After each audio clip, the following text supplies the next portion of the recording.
Mayweather is it? You have to beat whoever the fans say is the your and that nemesis. man's obvious. The man's obvious. The man's name's Anthony Joshua, Bingo. Olympic champion, WBA, WBO, IBA world champion. He's been beaten. He has been beaten, but he's avenged his loss. But just remember, Lennox was a beaten champion by that same thing. Yeah. He lost, but he got his revenge. You can't compare Lennox Lewis David with him. No. I'm saying you can't compare Joshua. What I'm saying is, you're saying he's a beaten champion. I'm saying champions get beaten, champions come back, and I'm saying Lennox proved that a champion can be beaten, come back. So far, Anthony Joshua's proven everything he's asked to be done. He got beaten by Andy Ruiz. He came back and won it pretty comfortably. Can he beat Tyson Fury? That's the question. I don't believe there's anybody in the world right now that has the physical capabilities right now at the right age, with the right experience, with the right mentality, with the right mindset, with the right belts. I don't believe there's anyone else out there equipped to beat Tyson Fury other than Anthony Joshua. Those are the words of David Haye and, of course, John Fighting Man Fury. These guys were in a heated debate. John Fury was, saying, hey, he's been beaten. He's been beaten by a little fat fellow. You can't compare Lennox Lewis to Anthony Joshua. Or should I say, you can't compare Anthony Joshua to Lennox Lewis. He thought that was very insulting. But David Haye, of course, was, counterpunching with the idea like, hey, he lost, Lennox Lewis lost, which he did lose. In fact, Lennox Lewis had 2 losses, McCall and Rahman. Okay, and these were both knockout losses. Okay, and Lennox Lewis came back to avenge him. So he is in that particular era, or he's still in that ballpark of doing similarities of what Lennox Lewis did, because he did avenge the loss to Andy Ruiz. Did he do it like, well, Lennox Lewis, to be fair, the McCall fight was weird. It was a weird situation. It's kind of like, should have honestly been a no contest, because the guy wasn't fighting. But definitely he did avenge his knockout loss to Rahman by knocking him out in round 4. It was very spectacular, and then it showed, that Lennox Lewis, pick up England, pick up, was still the man, and he just had a bad night or an off night or a distracted night or whatever. It happens sometimes in South Africa. TIA, baby. TIA. But anyway, these guys, were given the takes on that. I have to agree with David Haye on that one. He did avenge his loss to Andy Ruiz, and he's back. He's a 2-time unified heavyweight champion of the world. Yes, he's been beaten. The only thing counterpunching from John Fury was the physique of Andy Ruiz, and that Tyson Fury never took an L, but he did take a draw. So that is considered a blemish because it's not a win. Counterpunch. But anyway, let's move forward. This is some good stuff. That is unknown, but I don't believe there's anyone else close enough to him. So why not put them in and find out once and for all, so we can all equivocally agree who number 1 is, because at the moment there's always going to be some arguments. Before I come to John, I'm going to come to you. Why can't we put them in the ring? David's saying David's making it sound like it's easy. Just make a point. Tyson did come back. He went to Germany and beat the best heavyweight of his generation, beat him, won the world title there. And then his problems were all well documented from there. Came back. His boxing career was over. Lost 11 stone in weight after 2 fights again, 2 warm-up fights. Went over to California and got robbed. Won that fight, got robbed, and no one gave him a chance. No one picked him to win. Second fight, no one picked him to win. I think John and I both said he'd stop him. And let me stop there and counterpunch Frank Warren. What Frank Warren is saying is absolutely true. Frank Warren is just giving you the backstory of Tyson Fury. Tyson Fury, in fact, did lose 11 stone, which is a lot of weight. You know what I mean? Is what, 150 pounds? It's a lot of weight to lose. He was he was 400 pounds. You got to think of a guy that's 6'9", 400 pounds. Wow. Wow. 400 pounds. And he lost, 11 stones, 150 pounds or so, 140 something, 130 something. But he lost a massive amount of weight to get back in shape. And he's right. You said nobody. I know when nobody. I know I'm somebody, and I'm that somebody that said Tyson Fury was going to get knocked out by Wilder. Wilder was picking that guy because he knew what that guy went through. He knew what he did to get there, and what I thought at the time, that losing weight, his lifestyle for the last 3 years is a disaster. It's a perfect recipe for Deontay Wilder to come out there and go bomb squad, boom, and knock this guy out. That's what I thought. Yeah, that's what I thought. That didn't happen. He outboxed Wilder for at least 9 out of those 12 rounds. Okay, I would give Wilder maybe round 4 and rounds 9 and 12 respectively. But I can't get him really too much other than that. Okay, so, he said he got robbed. I think that the fight, I think Wilder lost that fight. But I think the knockdowns made it very interesting because the champion was able to, to knock down the challenger, which wasn't mandatory, which didn't deserve it. As he admitted, he didn't deserve that opportunity. He just gave that opportunity to him. Okay. But nonetheless, that just shows you that you pulled a guy from out of line on maybe the 30th or 40th person in line, because you had a whole bunch of other people that deserved that point, that particular opportunity, and you brought him to the forefront to give him that. So the question is, why did you do that? You know what I mean? But Tyson Fury, proved himself that day that, hey, he could go 12 rounds. He didn't gas out. He didn't get knocked out. And if he did, he got right back up. Right?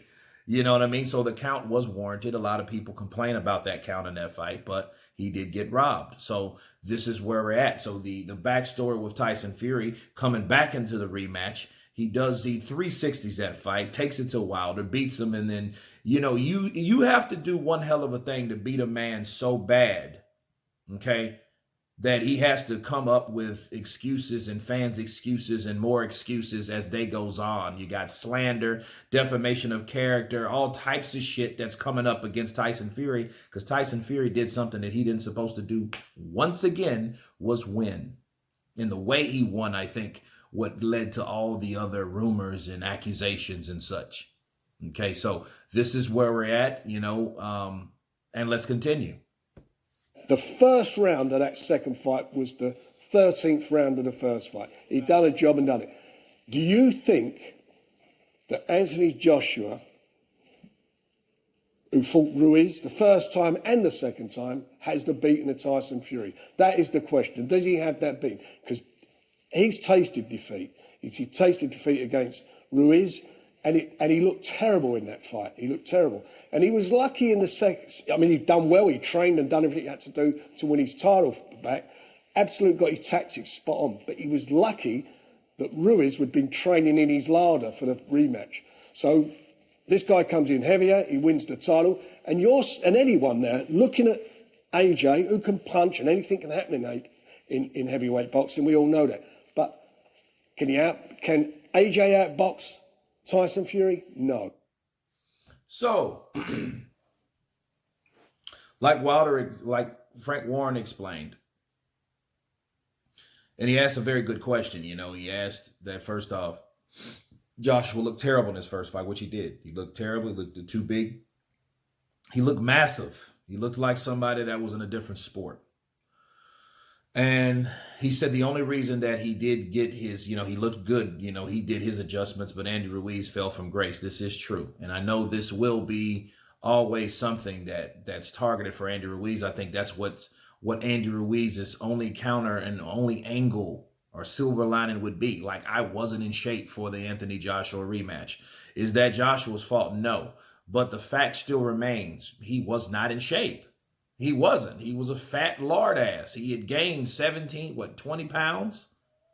Okay, so when he fought him the first time, he was already like fucking Chris Farley then. You know what I mean? You went from Chris Farley to John Candy. What's going on with you? Okay? And, and what Frank's saying, hey, he's lucky that Andy Ruiz didn't come in there heavier. Now, this is what I'll disagree. It's debatable, but I have to disagree with that. Why? Because even in the first fight, Andrew Ruiz, it wasn't like he was in this dynamic shape. He always had fast hands. That's the way he fights. He moves. He has good upper body movement, strong calf muscles. He has an underrated punching ability. And again, none of these other guys have seen and tasted Andrew Ruiz's left hook. Now, if these guys got hit the same way that Joshua got hit, they would probably feel that. But will they probably get hit like that? Probably not, because they probably won't even fight him. I hope Wilder fights him, so Wilder would know. You know what I mean? So, I want to see that fight and how that fight develops. But, saying that Andrew Ruiz would have destroyed him had he been in shape, I don't believe that, because Andrew Ruiz, he doesn't have that ability to move forward like people think he is. He could have cut off the ring. He didn't even really cut off the ring the first fight. Okay, he let Joshua out. Joshua was too wounded. You know what I mean? To really be that guy that moved around. And I think, honestly, he was just too heavy also. But even if you've seen the first fight, Joshua was just able to move out of the way, because you got a guy that has to basically leap up at you. It's like this David Tua, like Lennox Lewis style situation with the height. And Tua had to actually lunge up at Lennox Lewis. All Lennox Lewis had to do was lean back because, I'm taller. It's like a kid trying to swing at an adult at that point, okay? Because of the height difference. You see what I'm saying? So, Joshua just moved out the way. Joshua made the mistake of getting too close. He could have boxed that guy. He could have hit him with that left hook and then just boxed him the rest of the way. It would have been a bored fight, yeah. But it changed history. Of course it did. But some things I think that's meant to happen.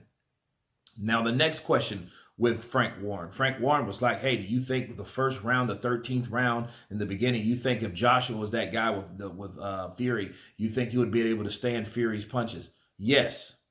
Because I don't think Fury's stupid enough to go in there and attack Joshua like he attacked Wilder. He attacked Wilder because first, he's already been in there with him 12 rounds, so he knows what he has.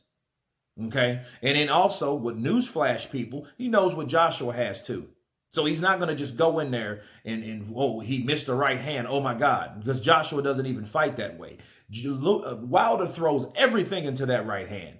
And when he does that and he does miss, he sends himself off guard, because if he misses, boom, open season. He don't have a follow-up left hook. He doesn't have that.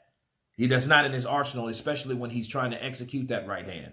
Now, if he catches you with it, and then he can follow with the left hook after he's already caught you. But it's not a muscle memory technique for Wilder to throw a left hook behind his right. If you notice Wilder, jab, right hand, or jab, jab, right hand, that is a wrap, pretty much. Okay, and he uses his height, he spreads his legs to get the leverage so he can catch you at the end of that shot. That's Wilder. Okay, that's Wilder power. Okay, but Joshua's not that way. So if he did pull that with Joshua, he has to worry about an uppercut. He has to worry about a left hook. Okay, and this is mid-level. This is when they get into close, like Tyson Fury was doing Wilder. He can manhandle Wilder because he knows what the Wilder can handle, and he knows that Joshua, he can't do that with Joshua. So yeah, to counterpunch Frank Warren, no, he won't be able to do that at all. Let's see what else Frank Warren is going on about.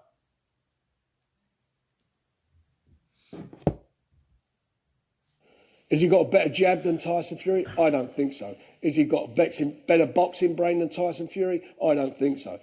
And the big thing is, can he punch harder than Tyson Fury? And I don't think he can. You're giving all the categories. I think Tyson beats him in every department. And I'll tell you where he will beat him. It comes down in the centre of the ring. Guts and heart. So, Frank Warren says that Tyson Fury beats Anthony Joshua in every category. Power, jab, boxing ability. He says that he beats him, and it's going to come down to the middle of the ring. You heard the man himself. Now,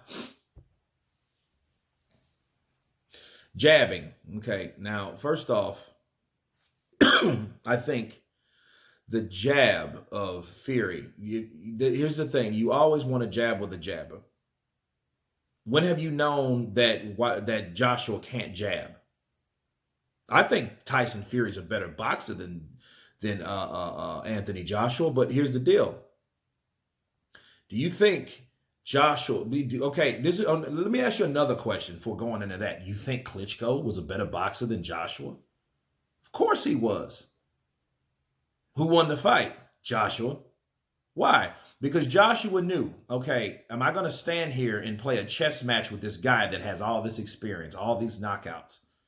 You know, he's put all these guys before me that's more experienced than me out of the game to the canvas. So you think that I'm going to sit here and have a boxing match with this guy?